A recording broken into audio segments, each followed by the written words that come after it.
¿Qué tal, mis hermanos? Hoy vamos a estar hablando de los tatuajes. Hay una modalidad recientemente en las redes sociales. Muchas personas están diciendo que la palabra de Dios aprueba los tatuajes. Y vamos a ver si esto es cierto. Así que no te vayas, quédate en nuestro canal.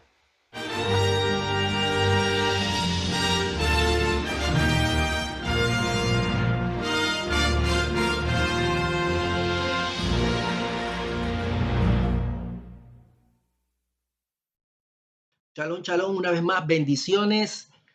Bienvenidos a este canal, una vez más, retornando a las raíces de la fe. Hoy vamos a estar tocando un tema controversial y más para la comunidad cristiana, el tema de los tatuajes, porque es de alarma en diferentes denominaciones, en diferentes concilios, iglesias, que la membresía de la iglesia, muchos jóvenes están siendo arrastrados a tatuarse. Y queremos ante pedirle que el Espíritu Santo, ¿verdad?, nos ayude a poder desarrollar este tema. ¿Por qué? Porque hay una pregunta que tiene que nacer en nuestros corazones y es que si el Espíritu de Dios, la persona del Todopoderoso, nos ha autorizado a nosotros realmente a que nosotros hagamos tatuajes, hagamos incisiones, escrituras, ya sea por un adorno, ya sea porque queremos un recordatorio, ya sea por el tema que sea, si Él realmente nos ha autorizado a tatuar nuestro cuerpo. Recuerden que nuestro cuerpo ha sido llamado a ser templo del Espíritu Santo. Pero antes de iniciar, quiero leer un pasaje del salmista David que dice, Salmo 143:10, dice, enséñame a hacer tu voluntad, porque tú eres mi Dios. Tu buen espíritu me guíe a tierra de rectitud. Esto es lo que decía el espíritu y es lo que nosotros tenemos a David. David le pedía al Espíritu de Dios esto, enséñame a hacer tu voluntad, Señor, y que tu buen espíritu me guíe a la tierra de rectitud. Hoy los hombres, las personas, mujeres y niños que decimos ser hijos de Dios, realmente estamos siendo guiados a la tierra de la rectitud. ¿Es realmente esto lo que quiere el Señor para nosotros? Que nosotros hoy hagamos tatuajes en nuestro cuerpo. Vamos a leer igualmente lo que dice Juan capítulo 15, versículo 14-15. Dice, vosotros sois mis amigos si hacéis lo que yo os mando. Ya no os llamaré siervo, porque el siervo no sabe lo que hace su señor, pero os he llamado amigos, porque todas las cosas que oí de mi Padre os las he dado a conocer. Entonces, qué tremendo. El Señor nos llama su amigo, ¿verdad? Porque somos hermanos, pero también somos amigos del Señor, siempre y cuando nosotros hagamos lo que Él manda. Lo que Él manda está escrito en su palabra. Hoy no nos queremos referir a profundidad lo que opine, lo que diga, los comentarios que salgan de la sociedad civil. Recuerde que ellos tendrán sus razones, que son muchas. Entre esas pueden decir que para un recuerdo, un tatuaje lo hacen para un recuerdo, no es malo, para ser aceptado en un grupo, porque por un supuesto adorno corporal, por rebeldía. Y este tema de adorno corporal, imagínense, hay muchos cristianos que se están tatuando cruces, se están tatuando versos de la Biblia en la piel. ¿Realmente esto es lo que quiere el Señor? Ok, vamos a entrar en el tema. ¿Aprueba la palabra de Dios los tatuajes? Porque tenemos que escudriñar entre opiniones subjetivas de hombres, ¿verdad? Lastimosamente, he escuchado muchos líderes decir que nosotros hoy no, el Señor no nos va a condenar, no nos va a sancionar si nosotros determinamos ponernos un tatuaje. Como que el Señor, a esto el Señor no le causa ninguna molestia. Precisamente por este momento en el que estamos viviendo, un momento en donde las enseñanzas están muy superficiales y están llevando a la persona cristiana a que obvie mucha verdad y a que esté muy light en las cosas espirituales. Bien, y vamos a ver, con respecto a el libro de Levítico, que dice que no haréis rasguño en vuestro cuerpo por un muerto, ni imprimiréis en vosotros señal alguna. Igualmente el otro que dice que no consultarás a encantadores, ni te rasparás la cabeza. El Señor lo da en un momento en el desierto en la cual pues Él quiere formar una, señores, una identidad. El Señor quiere que su pueblo tenga identidad. ¿Por qué? Porque en medio del desierto ellos habían salido, habían determinado seguir al Señor. El Señor se les había mostrado o se les estaba mostrando que Él estaba con ellos, pero el Señor quería que ellos tuvieran una identidad que fuera diferente a la que tenían cuando estaban en Egipto. ¿Por qué? Porque la gente de Egipto tenía una identidad. Entre esa identidad ellos tenían una costumbre de raparse la cabeza ya sea porque por la alta temperatura, por el aseo o por los piojos, porque también se estaba dando el problema de los piojos según la historia egipcia. Entonces, hombres y mujeres se cortaban el cabello y los menores hasta 12 años también se cortaban el cabello. Los trabajadores se cortaban el cabello a la altura de las orejas en forma cuadrada. La Biblia habla, notaréis, corte de cabello circular, pero también se cortaban el cabello, obviándose también, porque como entraban en la edad de la ancianidad, empezaban a ser ancianos, empezaban a pelarse para que no se les viera la cana. Y recuerde lo que dice Levítico 19:32, dice, delante de las canas te levantarás y honrarás el rostro del anciano y de tu Dios tendrás temor. Sin embargo, Dios está dándole una ordenanza al pueblo de Israel en medio del desierto y le está diciendo que mantuvieran su cabello, que cuidaran su barba para que tuvieran una identidad. Era a una tribu llamada la tribu levita, especialmente a los sacerdotes. Ahora, cuando vemos el origen de los tatuajes, vamos a tener que apelar a la historia egipcia, al antiguo Egipto. En el antiguo Egipto, los que practicaban estas escrituras en la piel se inclinaban más, las que se inclinaban más a esto eran las mujeres. ¿Por qué? Porque los hallazgos han sido precisamente de mujeres. Los lugares donde se han encontrado estas momias con tatuajes han sido en lugares bajos y los arqueólogos y los científicos han llegado a la conclusión de que eran mujeres bailarinas y mujeres prostitutas. Luego, años más tarde, para el siglo XIX, se encontraron nuevos hallazgos y se encontraron una momia que era devota de la diosa de la fertilidad. Esta momia de la sacerdotisa Amunet tenía inscripciones en su abdomen. Ella era devota de la diosa de la fertilidad. También en la arqueología del Imperio Romano se encontró que los esclavos eran tatuados. Así que imagínense esto, la procedencia de esto, esclavos, bailarinas del bajo mundo, prostitutas y sacerdotisas de una divinidad pagana. Entonces, ese es el origen. Vamos ahora. Si hay una observancia en la palabra de Dios desde el Antiguo Testamento, ¿por qué muchas denominaciones, señores, no quieren opinar al respecto y están permitiendo que muchos feligreses terminen tatuándose en alguna parte de su cuerpo? De seguro, uno de los pasajes más polémicos que ha preocupado a la comunidad cristiana por mucho tiempo y más ahora con un ataque en las redes sociales en criticar a los que se oponen a esto, llamándoles hasta legalistas, es Apocalipsis 19:16.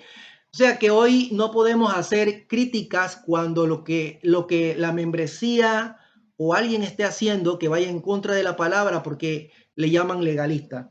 Sin embargo, la palabra legalismo fue un concepto que nació en el primer siglo. Se consideró legalista a los rabinos que habían creado libros para tratar de mejorar lo que había sido escrito en la sabiduría de parte de Dios y tratar de mejorar lo que Dios había dicho en el Talmud y en la Mishnah, poniendo cargas a todo aquel que creía en Yahweh, poniendo carga sobre ellos. Por eso el Señor Jesús les escribe en Marcos, el Evangelio de Marcos redacta en el capítulo 7, versículo 9 al 13, dice que Jesús les decía también: bien invalidáis el mandamiento de Dios para guardar vuestra tradición, porque Moisés dijo: honra a tu padre y a tu madre, y el que maldiga al padre o a la madre muera irremisiblemente. Pero vosotros decís: basta que diga un hombre o al padre o a la madre, es corbán, que quiere decir mi ofrenda a Dios, todo aquello con que pudiera ayudarte, y no lo dejéis hacer más por su padre o por su madre, invalidando, dice el Señor, invalidando la palabra de Dios con vuestra tradición que habéis transmitido, y muchas cosas hacéis semejantes a esta, Señor. Parece como que no hay mucha diferencia en nuestro presente a los rabinos de aquel entonces. ¿Por qué? Porque el legalismo es querer ser más sabio que Dios, añadiéndole a su palabra cosas que Él no ha dicho. Entonces, ¿qué es lo que nosotros no debemos de insinuar cuando leemos el libro de Apocalipsis?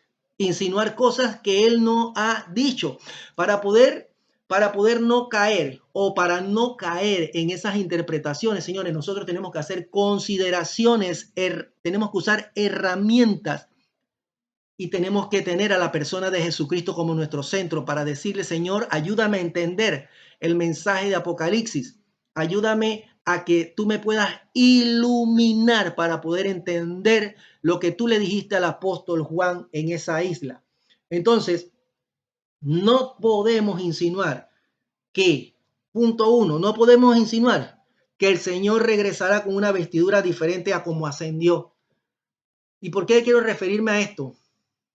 A una vestidura diferente, porque el solo hecho de decir o de pensar que Juan le pudo ver el muslo al Señor Jesucristo es exponerlo a que él esté viendo al Señor Jesucristo con una vestidura diferente a la vestidura de un sacerdote o de un sumo sacerdote. Ya esto estaba escrito en el libro de Éxodo, de Levítico.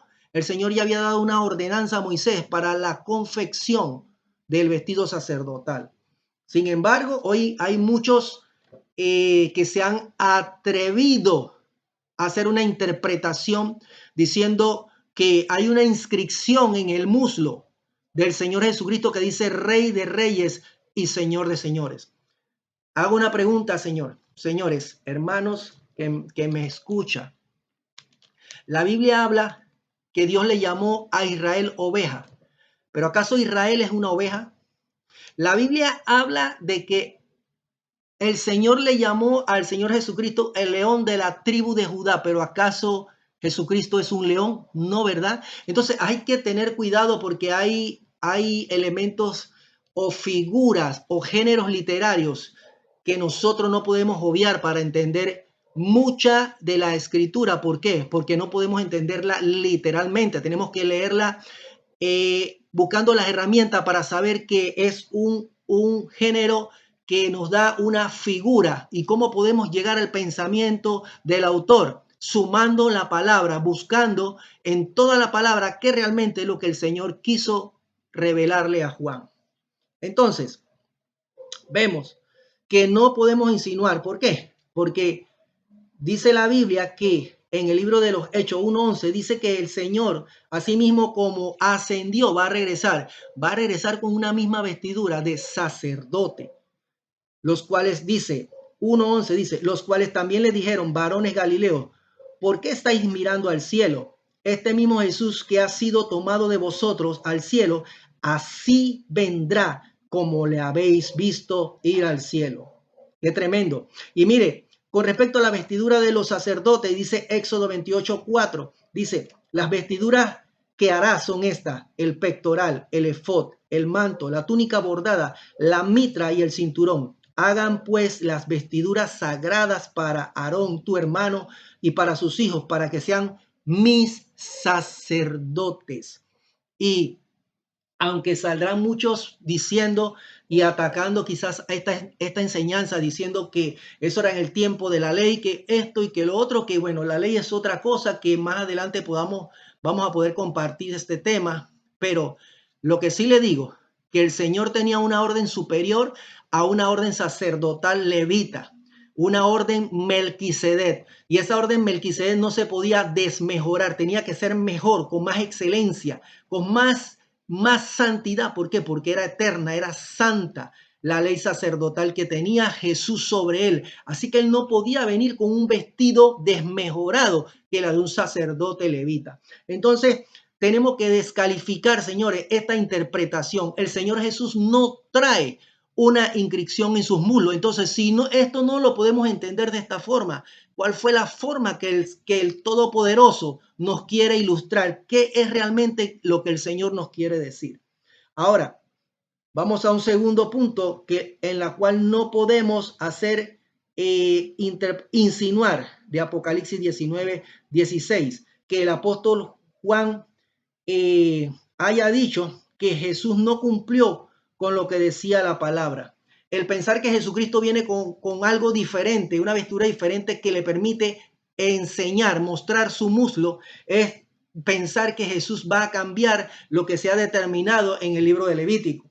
Y en la palabra de Dios dice exactamente en el libro de Éxodo 28:42, dice lo siguiente: y le harás calzoncillos de lino para cubrir su desnudez. Serán desde los lomos hasta los muslos. Vamos a leerlo de nuevo. Éxodo 28:42. Esto es a los vestidos del sacerdote. Y les harás calzoncillos de lino para cubrir su desnudez. Serán desde los muslos serán desde los lomos hasta los muslos. En otras versiones dice, serán desde la cintura hasta los muslos. No podemos insinuar que Yeshua no cumplió lo que estaba escrito. El Señor lo cumplió. Ahora, dice la palabra de Dios en Mateo 5:17-37. No penséis que he venido para abrogar la ley o los profetas. No he venido para abrogarla, sino para cumplirla. El Señor Jesús cumplió la palabra. El Señor Jesús no podía venir diferente a cómo los discípulos lo habían visto ascender. Así mismo, como lo han visto, así mismo vendrá. Gloria al Señor. Ahora, ¿qué realmente estaba en la mente del apóstol Juan cuando veía la revelación en Apocalipsis 19:16? Señores, una de las primeras reglas de hermenéutica nos dice que la palabra de Dios es su propia intérprete.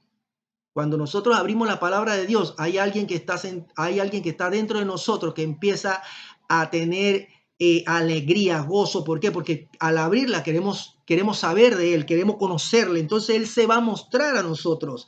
Y mire, es su propia intérprete. Podemos usar ayudas externas, pero el primer lugar en que debemos buscar con la ayuda del Espíritu Santo es su propia palabra. Ella es su diccionario, ella es su propia intérprete.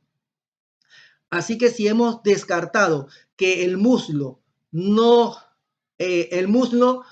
se puede ver, entonces, ¿qué realmente es lo que significa? Si hemos descartado que Juan le vio el muslo al Señor Jesucristo, entonces, ¿qué realmente es lo que significa este pasaje? Hemos buscado pasajes paralelos, ¿sí? Porque podemos buscar diccionarios seculares del muslo y te dice, esta es una parte del cuerpo. Podemos buscar de Real Academia de la Lengua, podemos buscar diccionarios bíblicos y nos van a decir lo mismo. Pero hay algo dentro de nosotros, señores, que debe de pensar y decir, con todo lo que hemos visto de la vestidura del sacerdote, que de ninguna manera Juan pudo haberle visto el muslo al Señor Jesucristo. Entonces hay algo en el pasaje que no estamos entendiendo porque no podemos tomarlo literalmente. Entonces busquemos pasajes paralelos y vamos a encontrar en el libro de Génesis 24:2 lo siguiente. Y dijo Abraham a un criado suyo, el más viejo de su casa, que era el que gobernaba en todo lo que tenía, le dijo: pon ahora tu mano debajo de mi muslo. ¿De dónde? De mi muslo. Y te juramentaré por Jehová, Dios de los cielos y Dios de la tierra, que no tomarás para mi hijo mujer de las hijas de los cananeos, entre los cuales yo habito, sino que irás a mi tierra y a mi parentela y tomarás mujer para mi hijo Isaac. Entonces, versículo 9, el criado puso su mano debajo del muslo de Abraham su señor y le juró sobre este negocio. Vamos a ver otro pasaje, Génesis 47:29.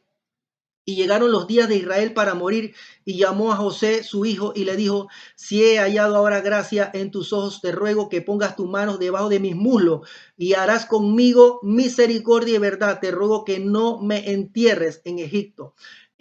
Ahí más adelante se dice que y José juró, ¿verdad? Entonces, podemos entender, podemos tener un poquito de luz, señores, de que parece que esta palabra muslo está relacionado con un juramento, está relacionado con un compromiso que alguien hizo a otra persona, que alguien hizo a otro, ¿sí? Entonces, consultando algunos comentarios, la palabra muslo en la escritura con sentido anatómico son muy pocas, por ende, su sentido es más figurativo.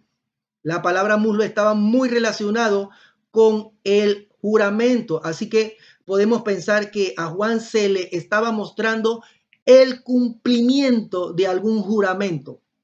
Veamos entonces qué cumplimiento se le estaba mostrando a Juan, al apóstol Juan.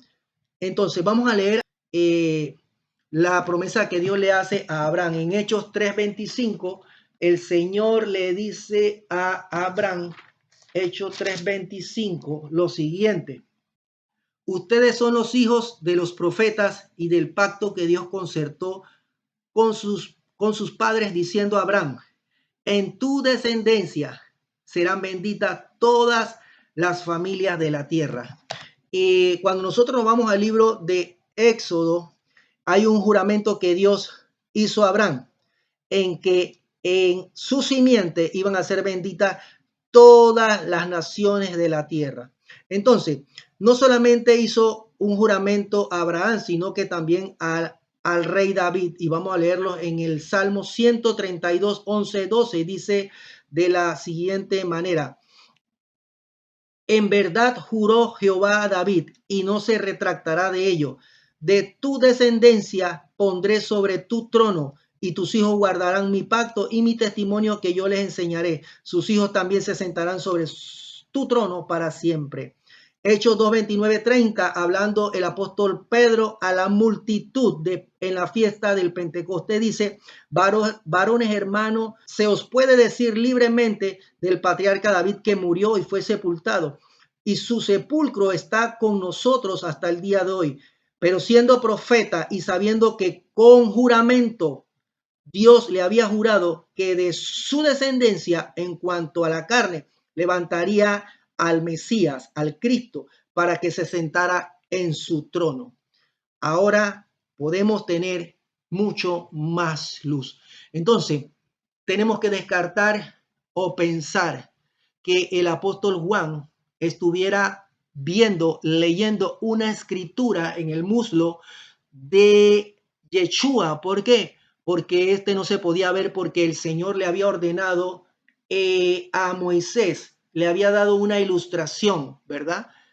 Recuerda que todo esto era figura, algo le estaba mostrando el Señor de cómo era, tanto aquí en la tierra y arriba. Entonces, había un sacerdote que tenía que ser cubierto para no exponer su desnudez. Y créame que Jesucristo esto lo tenía muy claro. Entonces, la manera como nosotros podemos leer con entendimiento Apocalipsis 19:16 es la siguiente: en su vestidura un juramento escrito, Rey de reyes y Señor de señores. Wow. Yeshua no trae un tatuaje, amados hermanos. Él regresa a cumplir la promesa que Dios hizo a Abraham y a David, porque esta palabra, Rey de reyes y Señor de señores, no significa otra cosa que un rey que viene a gobernar a las naciones con poder, un rey que viene a sentarse en un trono, gloria al Señor, en un lugar para gobernar a las naciones con poder. Si estabas pensando, amado hermano, amada hermana, joven, si estabas pensando en hacerte un tatuaje, espero que esta enseñanza te haya servido de algo, esta enseñanza te haya bendecido y que desistas de eso, porque tu cuerpo no te pertenece, eres del Eterno, eres templo del Espíritu Santo, Él es tu dueño, Él derramó su sangre por ti, Él pagó un precio para que tú fueras libre, para que no imites a las naciones, para que tengas una identidad. Así que ama su palabra, obedécele y te irá bien. Como agradecimiento a aquel que pudo terminar esta enseñanza, te animo a que te suscribas, a que toque las campanitas y para que seas anunciado de todos los estudios que subamos a nuestro canal. Así que agradecido por tu participación. Bendición, shalom, que el Eterno te bendiga. Saludos.